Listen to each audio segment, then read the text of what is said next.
আমেরিকায় আর একটা ঘটনা ঘটেছে সোমালিয়াকে নিয়ে। মিনিয়াপলিসে অ্যাকচুয়ালি সোমালি রিফিউজিদেরকে একসময় প্রচুর আশ্রয় দেওয়া হয়েছিল। তার কারণ হচ্ছে যে সোমালিয়ায় একসময় গৃহযুদ্ধ চলছিল, প্রচুর সোমালি সেখানে কিন্তু আমেরিকা যা করে তাদেরকে রিফিউজি স্ট্যাটাস দিয়েছিল, তাদেরকে করেছিল। কিন্তু এই সোমালিরা দেখা যাচ্ছে যে আজ থেকে 5 বছর আগে প্যান্ডেমিকের সময় বিশাল ফ্রড করেছে।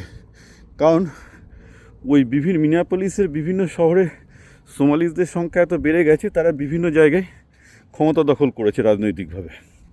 ঠিক আছে, করে সেসব পলিটিশিয়ানদের সাথে, সেই সোমালি পলিটিশিয়ানদের সাথে, কিছু হয়তো আমেরিকান পলিটিশিয়ানও ডেমোক্রেটিক পার্টি থাকতে পারে, কারণ ডেমোক্রেটিক পার্টি পুরোটাই চোরদের দিয়ে চলে। এখানে যেমন তৃণমূল পুরো চোর, আমাদের এখানে তেমন ডেমোক্রেটিক পার্টি মানেই চোর। লিবারাল পার্টিগুলো ওরমই হয়, চোর দিয়ে ভর্তি থাকে। এই নয় যে রিপাবলিকানদের মধ্যে চোর নেই, তোরা প্রকাশ্যে হোয়াইট কালার চুরি করে। এই ডেমোক্র্যাট আর তৃণমূলদের প্রবলেম হচ্ছে এরা একদম নিচু স্কেলে, পুরো লো লেভেলে চুরি করে। তো জাগে তো এইসব চোর চুরি ফুরি করেছে, করে ধরা পড়েছে। প্রায় 92 জন সোমালি ইনডাইক্টেড হয়েছে, তার মধ্যে 72 জন অলরেডি তাদের অপরাধ প্রমাণিত, কয়েকজন প্রায় 30 বছরের জেল হয়েও গেছে। তো এটা চলছে পুরো প্রসেসটা, কারণ FBI সাংঘাতিকভাবে এদের পেছনে লেগেছে।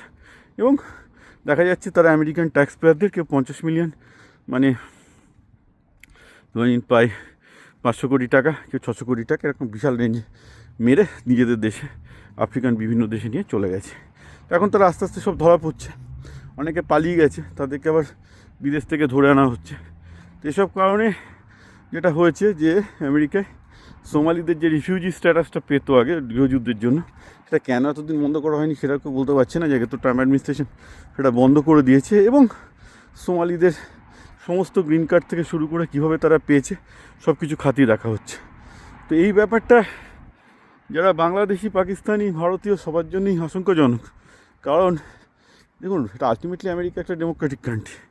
এই জিনিসটা এখন আমেরিকায় মিডিয়াতে অবভিয়াসলি রিপাবলিকান মিডিয়া প্রচণ্ডভাবে ছড়াচ্ছে যে দেখো এই ইমিগ্রান্টটা কীভাবে আমাদের দেশটা, তোমাদের ট্যাক্সকে নষ্ট করছে, তছনছ করছে।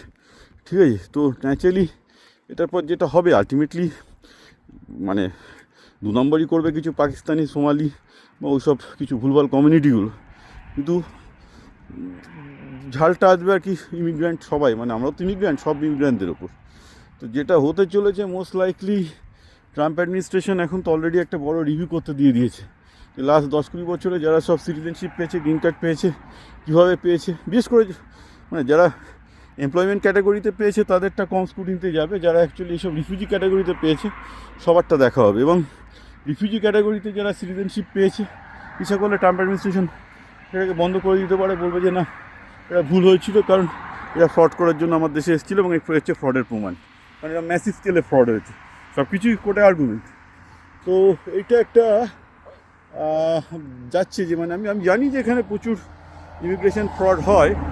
তো আগে কোনো মানে অ্যাডমিনিস্ট্রেশন এসব তো চোখ কান বুঝে রাখতে, বা যেহেতু এটা অ্যান্টি ইমিগ্রেন্ট একটা অ্যাডমিনিস্ট্রেশন, তারা কিন্তু একদম সমস্ত ফ্রডগুলোকে, ইমিগ্রেশন ফ্রডগুলোকে কিন্তু তারা দেখছে, এবং এটা খুব একটা ভালো দিকে যাচ্ছে না।